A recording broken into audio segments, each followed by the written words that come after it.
Again, if you're just tuning in, this is the post UFC 133 recap show, Ultimate Fight show live.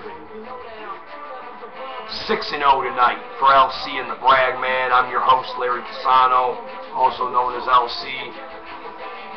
What can I say that hasn't already been said in our previous attempts here? We've been having some difficulty with this Ustream. It's our first time. My partner's not here, so I don't know what was said before, but for those of you that didn't hear me, let's recap. Sugar, Rashad Evans, 434-day layoff, comes back, takes care of business. TKO stoppage of Tito Ortiz in the second round. He looked good. That first round was give and take, back and forth. I thought Tito won the first 3 minutes of that round, and then all of a sudden Rashad gets back to his feet, uses his wrestling skills, and is able to, in what I thought probably one of the best exchanges of the year, where he took a knee, gave one back, hit Ortiz with a 1-2 combo, scoop slammed him, got side control, then got caught in the sub, but was able to come out. Huge round. Close. Gave it to Rashad. Second, Tito looked a little gas. He had the cut. Rashad was able to capitalize. Stayed on him.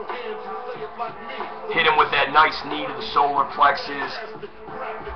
Boom! Woke him up.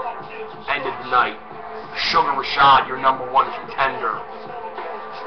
Improves his UFC record, 16-1 with 1 draw. Overall MMA record, 21-1-1. Avenges the draw to Tito. Secures his shot. When the rankings come out on Monday, he'll be #2, behind John Jones. Excuse me.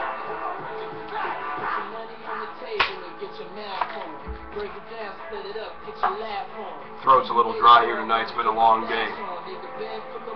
Vitor Belfort, man, what a way to come back. We said earlier on the show today we thought he had Anderson Silva's footprint still in his jaw.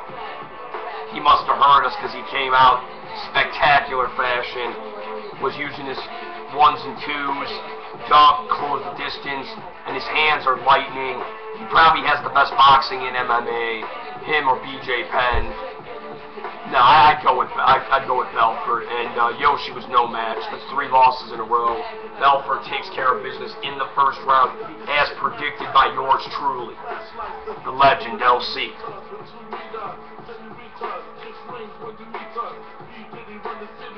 Belfort definitely puts himself into a beautiful position. I'd like to see him fight Chris Lieben, Munoz winner. I'd like to maybe see him fight the winner of Chael Sonnen and Stan. I'd find Stan. Moving on, Rory McDonald takes care of business. Round 1, Mike Pyle. We called it, we had it. Just in case you didn't hear earlier, 6-0 tonight, son. Get it. Gustafsson knocks out Hamill in the second. We said this guy cannot fight. It's a travesty that on his resume he's got a dub over John Jones, the current champ, because he was getting his ass whipped in that fight.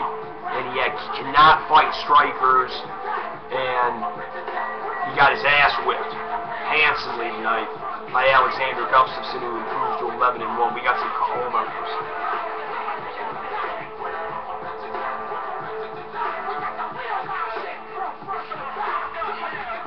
Right now, that was my co-host Chris. We're going to see if we can get him in here.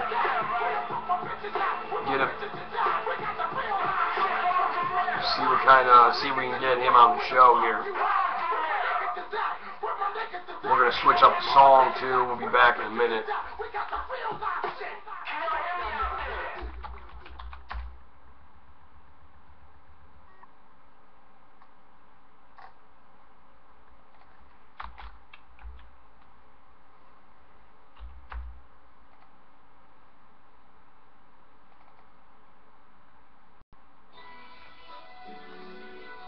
Alright, yeah.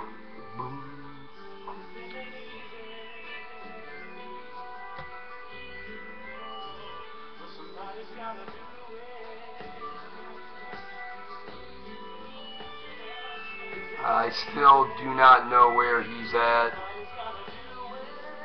We're going to move on. Constantino Filipino, as I like to call him, Jorge Rivera, we said it. Probably Rivera's last fight, not a good sign of someone who's looking to go in there and give his all. And he paid for it. I gotta switch up this song here.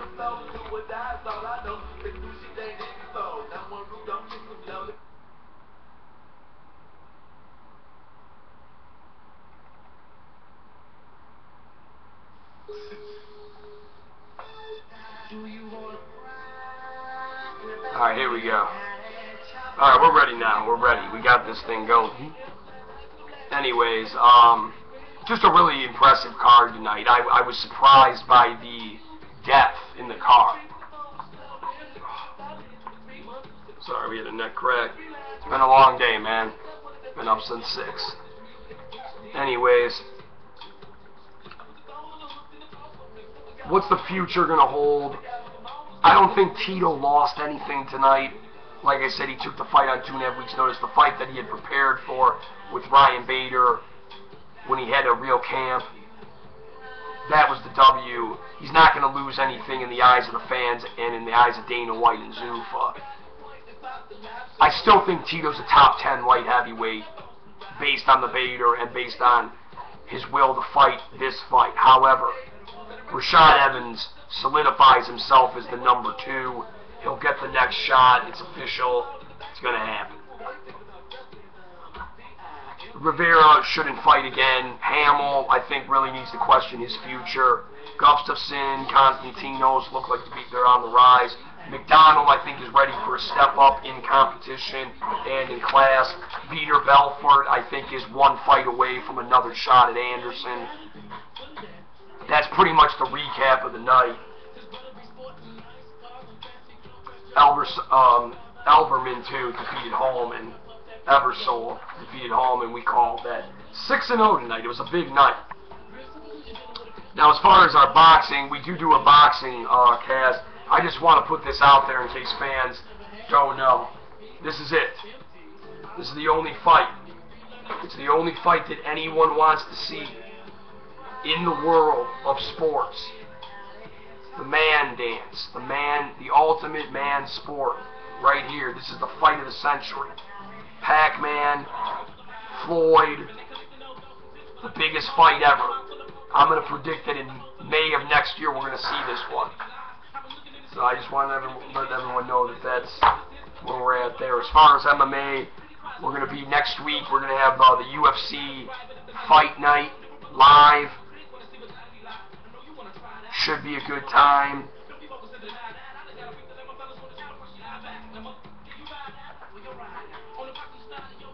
I don't really know what happened to Chris tonight. The Brag Man's having some problems with his camera.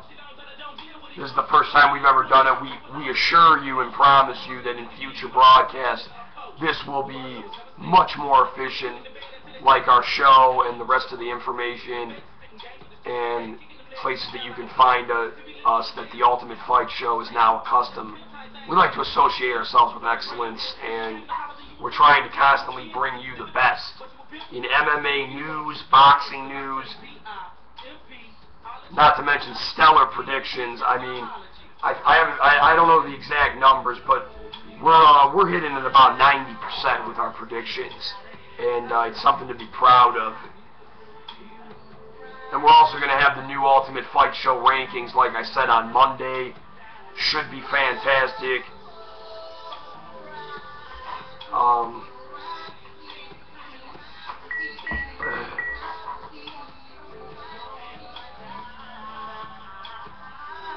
This was the Brag Man here. He's not going to be able to join us tonight. It's just the way the shit goes sometimes.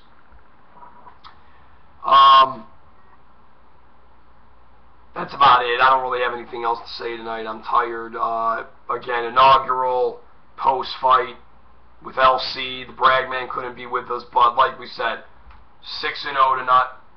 You want to follow me at LC that's T-H-E, or T, as we used to say in school, and the Roman numeral 3, which is capital I, for those brainiacs out there and mental midgets. With that being said, have a wonderful evening, weekend, and we'll see you next Saturday, noon, for the Ultimate Fight Show. We're going to have our Miesha Tate, our first champion, the 135-pound women's MMA champion. She's been on the show twice. Third time's a charm for her. We predicted it. We called it. We're going to have her on, and we're going to try to get Forrest Griffin on the show next week. Maybe Kelly Pavlik. Should be really exciting. So tune in. It's blogtalkradio.com/Ultimate Fight Show, or go to the website on our webpage, www.ultimatefightshow.com. Look under the radio section, or follow me in the Bragman's articles under the boxing and MMA sections. With that being said, talk to you soon. Have a good night.